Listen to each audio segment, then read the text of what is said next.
बिस्मिल्लाहिर्रहमानिर्रहीम। Dear students, 8th class की English के चैप्टर नंबर 12 की रीडिंग करेंगे और ट्रांसलेशन को समझेंगे। लेकिन इससे पहले अगर आपने चैनल को सब्सक्राइब नहीं किया तो चैनल को सब्सक्राइब कर लीजिए और बेल के आइकॉन पे टिक कर दीजिए कि इस तरह हर नई वीडियो का नोटिफिकेशन आपको बआसानी मिलता रहेगा। The name of this chapter is water is a lovely thing. Water पानी को कहते हैं। इज़ है एक लवली प्यारी thing cheese. Water is a lovely thing, पानी एक प्यारी चीज़ है। तो ये चैप्टर एक्चुअली एक पोइम है। तो आइए इस पोइम को पढ़ते हैं और समझते हैं। देखिए, पानी तो हर जगह पे पानी ही कहलाता है, चाहे वो गिलास के अंदर हो, चाहे वो समंदर के अंदर हो, चाहे नहरों के अंदर हो, किसी भी जगह पर हो तो वो पानी ही है। और साइंटिफिकली बात करें तो पानी का ना तो कोई रंग है, ना कोई इसका जायका है और ना उसकी कोई बू है। लेकिन हम देखते हैं कि अक्सर हम जब पानी को पीते हैं तो उसके अंदर कुछ जायका आता है। वो उसके अंदर हल हो जाने वाली कुछ चीज़ों की वजह से है, जैसे मिट्टी वगैरह उसके अंदर हल हो गए तो उसका रंग आने लगा।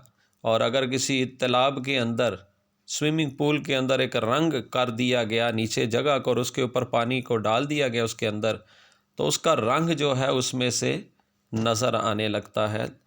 लेकिन ख़ुद से पानी का अपना कोई रंग, उसकी कोई बू और उसका कोई जायका नहीं है। तो देखते हैं यहाँ पोइट ने, who is the poet of this poem, जो इसका शायर है इस पोइम का, जिसने इसे लिखा है, उसने पानी को कहाँ कहाँ पे किस रंग में देखा है और क्या रंग वो डिफ़ाइन करता है। एंड यहाँ पे देखिए इसका poet anonymous, there is no name of this poet है, लेकिन जिस शख्स ने भी इसे लिखा है कोई ना कोई तो है, जो भी है। आइए इसे शुरू करते हैं। Water is a lovely thing, पानी एक प्यारी चीज़ है। Dark and Ripley in a spring. Spring वैसे आपके जहन में आ रहा होगा कि मौसम बहार को कहते हैं, लेकिन यहाँ स्प्रिंग से मुराद चश्मा है। जो पहाड़ी इलाकों के अंदर अगर आप गए हो तो आपने देखा होगा कि वहाँ से ज़मीन से भी पानी छिड़क रहा होता है या पहाड़ों से ऊपर से आ रहा होता है, चश्मा कहलाता है। डार्क का मतलब है गहरे रंग का। जिस तरह हम कपड़े लेने जाते हैं तो कहते हैं डार्क कलर दिखा दीजिए या लाइट कलर दिखा दीजिए, तो डार्क कलर वो कहते हैं जो गहरे रंग का हो, तेज़ रंग का हो। और ऐसा लिबास हम ज़्यादातर सर्दियों के अंदर पहनते हैं। रिपली का मतलब है लहरों वाला, लहरों की शक्ल में। Dark and Ripley in a spring, चश्मे में ये गहरे रंग का और लहरों वाला होता है। Black and quite in a pool, pool तालाब को कहते हैं और क्वाइट का मतलब साकन है। क्वाइट का एक मतलब खामोश भी है, साकन यानी बिल्कुल रुका हुआ, कोई हरकत ना हो। ब्लैक का मतलब है स्याह, काला रंग।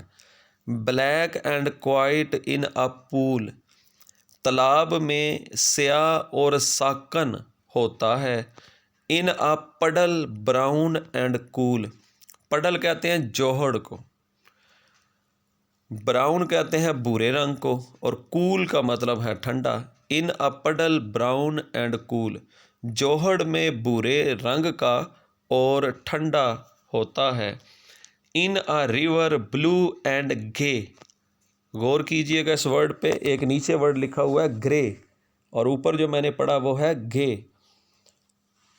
ब्लू का मतलब है नीला, गे कहते हैं पुरजोश को, पूरे जोश के साथ। In a river blue and gay, दरिया में नीला और पुरजोश नज़र आता है। In a rain drop silver grey, rain drop, rain बारिश को कहते हैं, ड्रॉप कतरे को कहते हैं। तो अब ये कंपाउंड वर्ड है, रेन ड्रॉप बारिश के कतरे को कहेंगे। सिल्वर जो है वो चांदी को कहते हैं, सिल्वर ग्रे यानी चांदी की रंगत को कहते हैं। इन a rain drop silver grey, बारिश के कतरे में चांदी की रंगत का होता है। In a fountain flashing white, fountain फवारे को कहते हैं। वाइट सफ़ेद रंग को कहते हैं, और फ्लैशिंग का मतलब है चमकता हुआ, यानी ऐसा सफ़ेद रंग जिसमें चमक भी हो, चमकता हुआ सफ़ेद रंग हो। In a fountain flashing white, फवारे में सफ़ेद चमकता हुआ नज़र आता है। In a dew drop crystal bright, dew drop शबनम के कतरे को कहते हैं। ये जो सुबह के वक़्त अगर आप बाहर निकलें तो घास के ऊपर जो पानी होता है इसे हम शबनम कहते हैं। इसके लिए एक और वर्ड भी है जिसे हम ओस कहते हैं। तो ये जो शबनम है ये इसके कतरे को कहा जाता है ड्यू ड्रॉप। क्रिस्टल ब्राइट कहते हैं शफाफ, क्रिस्टल यानी शीशे की तरह। जिस तरह वो बर्फ़ अगर जमी हुई ना इसके अंदर रेफ्रिजरेटर के अंदर उसको जमाएं तो बिल्कुल वो ट्रांसपेरेंट सी एक बन जाती है, सफ़ेद ऐसे लगता है बर्फ़ जो शीशे की तरह, वो क्रिस्टल होती है। तो इस हद तक वो साफ़ है कि उसके अंदर से आर पार देखा जा सके, इस हद तक वो ट्रांसपेरेंट होती है, bright. In a dew drop crystal bright, शबनम के कतरे में शीशे की तरह शफाफ होता है। In a pitcher frosty cold, pitcher किसे कहते हैं भला? घड़े को कहते हैं। आपने ये पढ़ा होगा उसके अंदर, वो कवे वाली जो स्टोरी है उसके अंदर भी, थर्स्टी क्रो के अंदर भी पिचर। और फ्रॉस्टी कोल्ड का मतलब है, कोल्ड ठंडे को कहते हैं, फ्रॉस्टी कोल्ड का मतलब है बर्फ़ की माना। जिस तरह बर्फ़, आप थोड़ा पानी हो उसके अंदर ज़्यादा बर्फ़ डाल दें तो वो जो यख ठंडा पानी हो जाता है, वो बर्फ़ की मानद ठंडा, उसको कहते हैं ना पिचर फ्रॉस्टी कोल्ड। और घड़े में हो तो ये बर्फ़ की मानद ठंडा होता है। In a bubble pink and gold, बुलबुले में, बुलबुले को कहते हैं, पिंक का मतलब है सुनहरी रंग, और गोल्ड कहते हैं, पिंक का मतलब गुलाबी रंग है और गोल्ड सुनहरी रंग को कहते हैं। जिस तरह गोल्ड आप सोने को भी कहते हैं तो उसकी वजह से इसे कहा जा रहा है, सोने का जो रंग होता है वो भी सुनहरी होता है। In a bubble pink and gold, बुलबुले में ये गुलाबी और सुनहरा होता है। इन अ हैप्पी समर सी, सी कहते हैं समंदर को, और समर सी का मतलब है गर्मियों का समंदर, यानी गर्मी के मौसम में जो समंदर की हालत होती है उसको बयान किया जा रहा है। हैप्पी से मुराद है वो बिल्कुल पुरसकून होता है। इन अ हैप्पी समर सी, गर्मियों के पुरसकून समंदर में, just as green can be, इतना सब्ज़ नज़र आता है कि जितना सब्ज़ हो सकता है, यानी बहुत ज़्यादा सब्ज़, उससे ज़्यादा सब्ज़ होना मुमकिन है ना हो। इससे उसकी शिद्दत को बयान किया जा रहा है वो कि कितना तेज़ सब्ज़ रंग होता है। Just as green can be, इतना सब्ज़ होता है कि जितना सब्ज़ हो सकता है। In a rainbow for अनफर्ल्ड, rainbow कहते हैं कोसे कज़ा को।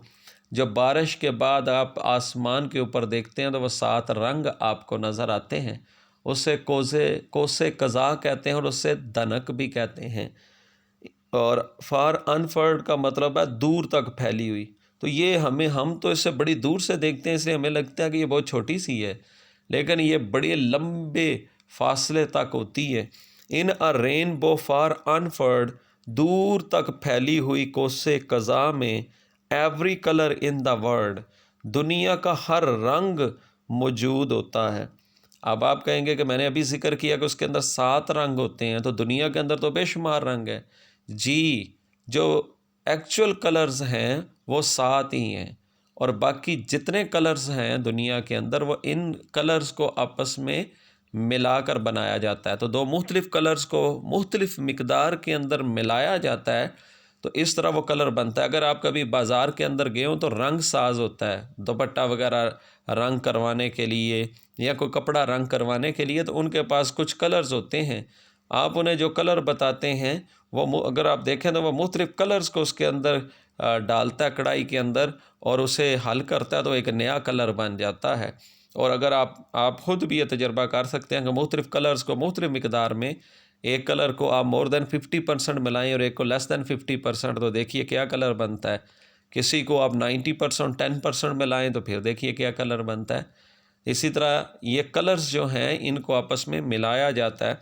तो उसने उनकी बेसिक कलर्स की बात की है। Every colour in the world, दुनिया का हर रंग मौजूद होता है।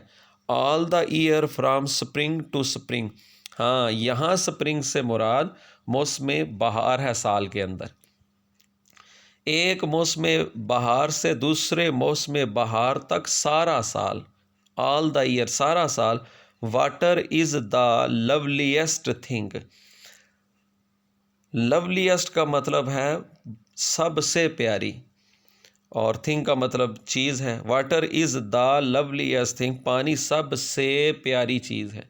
अब ज़रा गौर कीजिए, शुरू के अंदर फर्स्ट लाइन आ लवली था और यहाँ द लवलीएस्ट है। क्या आप बता सकते हैं कि यहाँ आर्टिकल द इस्तेमाल क्यों किया गया और वहाँ पे आ इस्तेमाल क्यों किया गया? जी, आप दुरुस्त कह रहे हैं। यहाँ पे लवलीएस्ट जो आया है ये एडजेक्टिव की सुपरलेटिव डिग्री है, और जब एडजेक्टिव की सुपरलेटिव डिग्री आए तो उसके साथ आर्टिकल द इस्तेमाल किया जाता है। Lovely, lovelier, loveliest. सो इसलिए water is the loveliest thing, पानी सबसे प्यारी चीज़ है। और यहाँ हमने क्या तर्जुमा किया था? Water is a lovely thing, पानी एक प्यारी चीज़ है। उम्मीद करता हूँ कि आपने इससे समझा है, और अगर आप इसमें से कुछ चीज़ समझ नहीं सके, आप इसको वीडियो को बैक कीजिए, फिर से उससे समझिए, और अगर फिर भी कोई बात रह जाए तो कमेंट के अंदर आप मुझसे पूछ सकते हैं, इंशाल्लाह उसका आंसर किया जाएगा। अगली वीडियो के साथ इंशाल्लाह आपके साथ मुलाकात होगी, तब तक इजाज़त दीजिए। अस्सलामु अलैकुम वरहमतुल्लाह।